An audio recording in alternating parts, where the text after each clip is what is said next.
বিবিসির সঙ্গে সাক্ষাৎকারের প্রসঙ্গে যদি আসি, প্রধানমন্ত্রী শেখ হাসিনা বলেছেন যুক্তরাষ্ট্র তাকে ক্ষমতায় চায় না বলেই বাংলাদেশের বিশেষ নিরাপত্তা বাহিনীর উপর নিষেধাজ্ঞা দিয়েছে, যার কথা আপনি বলছিলেন র্যাব। যুক্তরাষ্ট্র শেখ হাসিনাকে ক্ষমতায় চায় না, এইটার তাৎপর্য আসলে কি? মানে যুক্তরাষ্ট্রের কি ক্ষমতা রয়েছে যে একটি দেশের মানে মানে ক্ষমতায় না চাওয়ার, মানে শেখ হাসিনাকে ক্ষমতায় না চাওয়ার?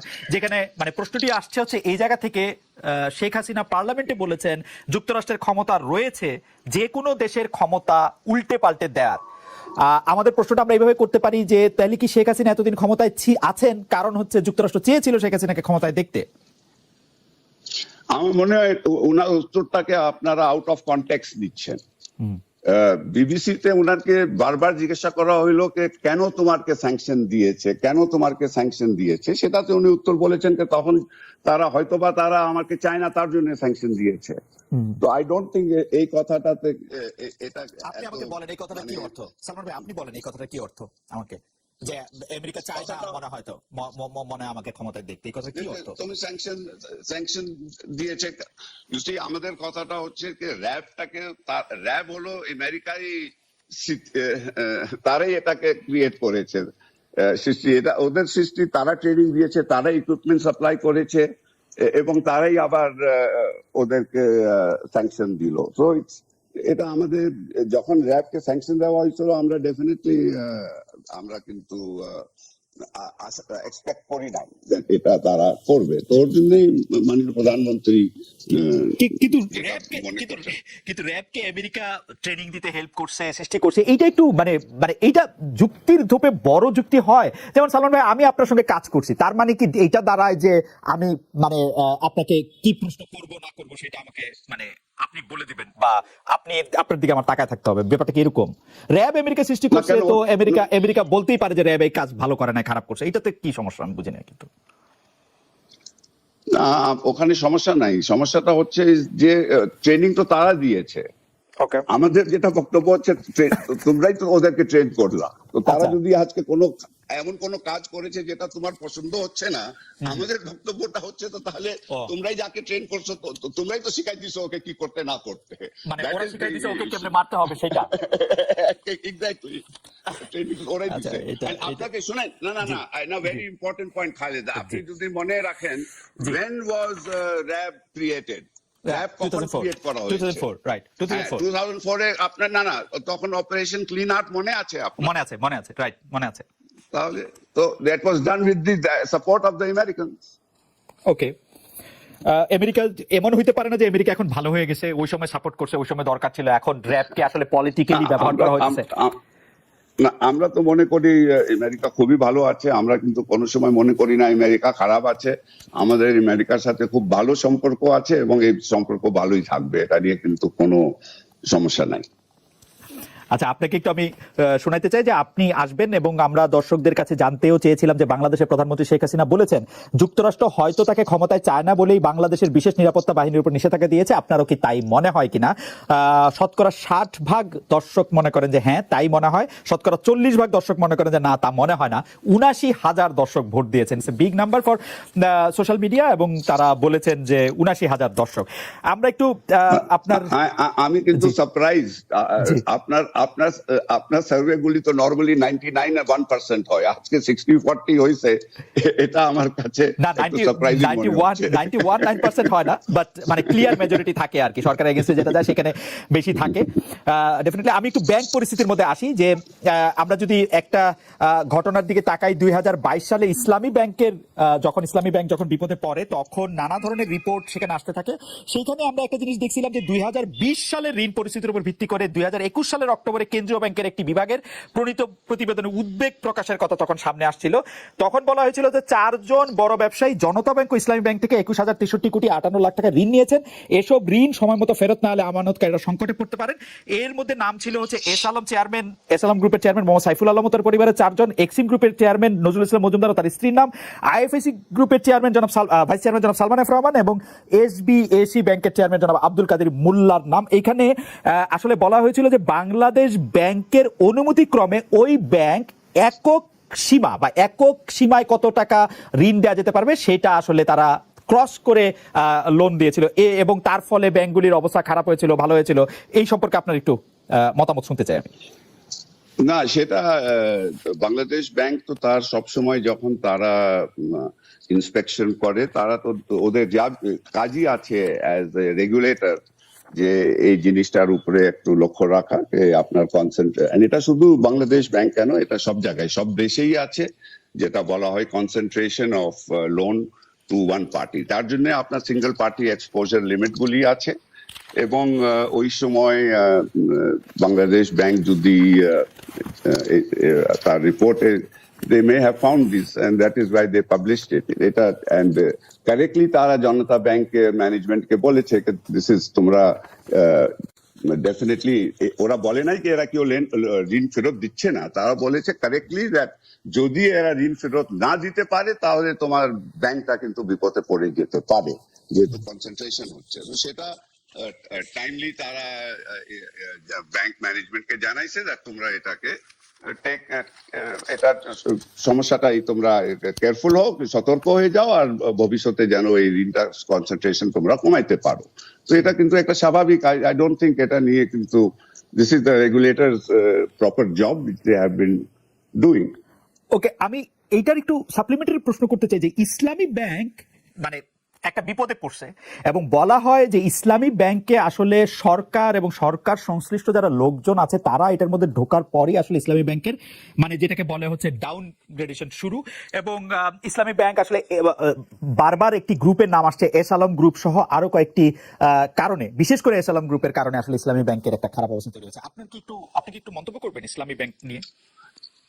এখানে যেটা আছে, আমি মন্তব্য যেটা করবো ইজ দ্যাট যেটা বাংলাদেশ ব্যাংক যে কথাটা বলেছে, because it is basically Bangladesh ব্যাংকের দায়িত্ব অ্যাজ এ রেগুলেটর, যে কোনো ব্যাংকে এই ধরনের কোনো জিনিস যখন বের হয় তাদেরই কাজ হলো to do the inspection and take the necessary remedial steps.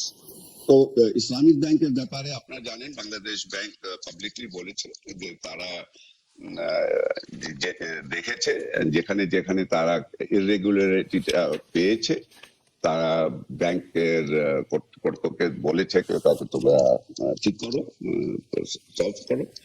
এবং ডাইরেক্টলি আমি কিন্তু বাংলাদেশ ব্যাংক থেকে আমি কিন্তু এস আলম গ্রুপের কোনো অ্যালিগেশনটা আমি শুনি নাই। এখন খবরের কাগজ না, আমি খবরের কাগজ না, আমি আসলে কাগজ বলতেছে না, খবরের কাগজ ছাড়াও যদি আমি বলি, ইসলামী ব্যাংকের যে 30 জন শীর্ষ ঋণ গ্রহীতা ছিল তার মধ্যে হচ্ছে যে যাদের 3 জনের কাছে সবচেয়ে বেশি ঋণ ছিল বা সবচেয়ে বেশি লোন ছিল সেই 3টা কোম্পানি হচ্ছে এস আলমের। এবং এস আলমের এই যে টেক ওভার ইসলামী ব্যাংকে 2017 সালে বা 2017 সালের পরে 18-19 মানে এই সময়টার মধ্যে যে টেক ওভারটা আসলে মানে মনে হয় না যে মানে আমি যদি আপনাকে সংখ্যায় বলি, এগুলো অবশ্য আপনি সবই জানেন যে শীর্ষ ঋণ গ্রহীতাদের মধ্যে 3টা বড় ঋণ গ্রহীতা S Alam super edible oil, S Alam vegetable oil, S Alam steels and refined sugar mill, তাদের কাছেই আসলে অনেকগুলি টাকা ছিল যে টাকাটা আসলে তাদের থাকার কথা না। মানে সম্মিলিত যদি আমি টাকার পরিমাণ বলি, আপনার নিশ্চয়ই জানা আছে, তারপর আমি একটু বলি যে 18,718 কোটি টাকা, যেটা হলো আসলে 5 বছরে ইসলামী ব্যাংকে এস আলম গ্রুপের ঋণ বেড়েছে, মানে তারা টেক ওভার করার পরে 6 গুণের বেশি। মানে মানে এইটা কি আসলে এটা ঠিক হইল কিনা কাজটা, এটাকে অনেকেই মানে এটা পত্রপত্রিকায় বলি আর লোকজন বলে অনেকেই বলছেন যে সে পুরো ব্যাংকটাই লোপাট করে দিচ্ছেন এস আলম গ্রুপ, বিকজ যে কারণগুলি বলতেছে এস আলম সরকারের সাথে সংশ্লিষ্ট ঘনিষ্ঠ, বলা হচ্ছে এস আলমের সাথে সম্পর্ক আছে আওয়ামী লীগের একজন মন্ত্রীর, মানে তো সেইটা আপনি আসলে কি হয় দেখেন, বা অনেকে এটাও বলছেন আপনার সাথে সম্পর্ক অনেক বেশি বলে কেউ তাদের কিছু বলতে সাহস পাচ্ছে না, আমি যদি এভাবেও বলি। আমার সাথে আমার সাথে সালামের কোনো সম্পর্ক নাই, ইন দ্য সেন্স দ্যাট আমি ওনার সাথে আমার কোনো বিজনেস রিলেশনশিপ নাই। অ্যাজ এ বড় ব্যবসায়ী আমি ওনাকে চিনি, উনি আমাকে চিনেন, কিন্তু আর কি সম্পর্ক আমি বুঝলাম না। আপনি বললেন অনেকেই বলে, কারা বলে কি বলে সেটা আমি ডিটেল জানি না, এটা আমার ব্যক্তিগত ব্যাপারটা বললাম। অ্যাজ ফার অ্যাজ যেটা আপনি বললেন, আমি I will again go back যে কথাটা আমি বলেছি দ্যাট ঋণ যদি ব্যাংক মনে করে যে বিজনেস ইজ ওকে, ব্যাংক যদি অ্যাকাউন্ট যদি ঠিক থাকে, রেগুলার আছে, payment is regularly made, security ঠিক আছে, তাহলে আপনার আর Bangladesh bank as a regulator যদি স্যাটিসফাইড থাকে, তাহলে সেখানে আমার আর বেশি কিছু কমেন্ট করার নেই। না আমি আপনি আপনি হয়তো দেখতে পারেন না, আমাদের দর্শকরাও হয়তো দেখতে পারেন না। আমি আসলে যে কাগজটি দেখতে পাচ্ছিলেন, ইসলামী ব্যাংকের বার্ষিক ঋণ বিতরণের একটা ট্রেন্ড তো আছে। আপনি দেখবেন যে 2016-17 তারিখে সেটা কত টাকা ছিল, 17-18-তে কত ছিল, 2020-21-এর পরে সেটা 5 বছরের সম্মিলিত ঋণের সমান হয়ে গেছে। এটা একবারে একবারে এটা একটা মানে ফিগারগুলি খুব বোরিং, সেজন্য আমি একবারে সেটা একটা জাম্প দিছে। এটা খুব স্বাভাবিক মনে হয় আপনার কাছে, যে মনে হয় না যে এটা আসলে মানে দেয়ার আর সামথিং যেটা আসলে হওয়া উচিত হচ্ছিল না? আমি উচিত হইতেছিল না কিনা আমি জানি না, কিন্তু I am sure that Bangladesh bank as a central bank will be monitoring this and they should monitor it. যদি আপনি বলছেন, আমি তো সবসময় বলি আপনার কাছে যে স্ট্যাটিস্টিক্স থাকে, আমি সেই স্ট্যাটিস্টিক্স নিয়ে তর্ক বিতর্ক না বিশেষ করে না বিশেষ করি না সরি, আমি এই কথাটা বলি না, বিশেষ করি না। আমি বলি আপনার কাছে যে স্ট্যাটিস্টিক্স থাকে, আমি যেহেতু অ্যাডভান্স নোটিস পাই না যে আপনি কোন স্ট্যাটিস্টিক ব্যবহার করেন, ওটার উপরে আমি হোমওয়ার্ক করার সময় পাই না। That is I am saying. I am not saying that আপনার স্ট্যাটিস্টিক রং আছে, কিন্তু আমি বলছি আপনি যেভাবে স্ট্যাটিস্টিক্স কোট করতে শুরু করেন, I am not in a position to comment on it because I have not done my homework on it. আপনি যদি এর পরে যদি আমাকে আগে থেকে নোটিস দিয়ে দেন, দেখেন এই স্ট্যাটিস্টিক্স আমি ব্যবহার করব, তাহলে আমি ওটার উপরে কিছু হোমওয়ার্ক করে আপনার সাথে তাহলে কাউন্টার দিতে পারি। আচ্ছা, definitely I will do that. আচ্ছা, আমি এবার একটা জেনারেল প্রশ্ন করি, আপনার কাছ থেকে জানতে চাইবো যে আমরা কিন্তু দেখেছি যে এই সরকারের সমর্থক আমরা ব্যবসায়ীদের অত্যন্ত বেশি দেখছি। আপনার কাছে কি মনে হয় যে এই সরকার খুব ব্যবসা বান্ধব? এই প্রশ্ন কেন করছি তারও একটা কারণ আছে। আমি প্রশ্নটা শেষ করি যে 2009 সালে আওয়ামী লীগ যখন সরকার গঠন করে, তখন খেলাপি ঋণ ছিল 22,481 কোটি টাকা। আর্থিক খাত কেলেঙ্কারি, ঋণ খেলাপিদের সুযোগ দেওয়ার পর সেই খেলাপি ঋণ বেড়ে এখন হয়েছে 1,25,257 কোটি টাকা, অর্থাৎ 6 গুণ বাড়ছে।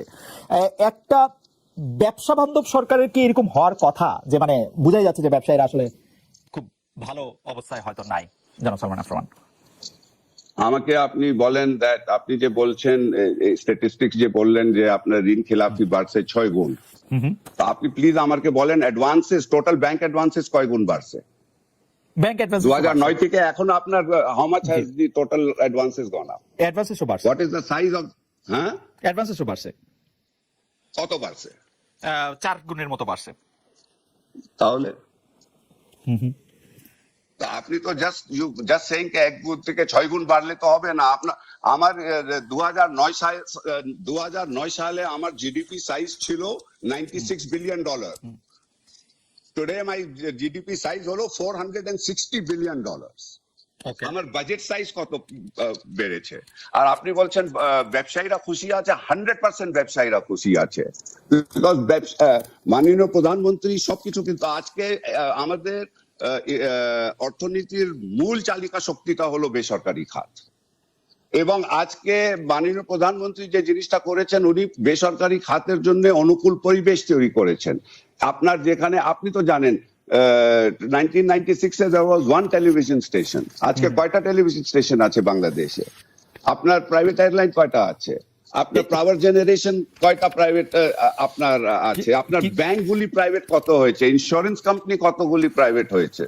আপনার আমি আপনাকে বলি 2009 সালে আপনার ব্যাংকিং সেক্টরে 80% of the bank was nationalized bank, banking সেক্টরে, আর 20% was private bank।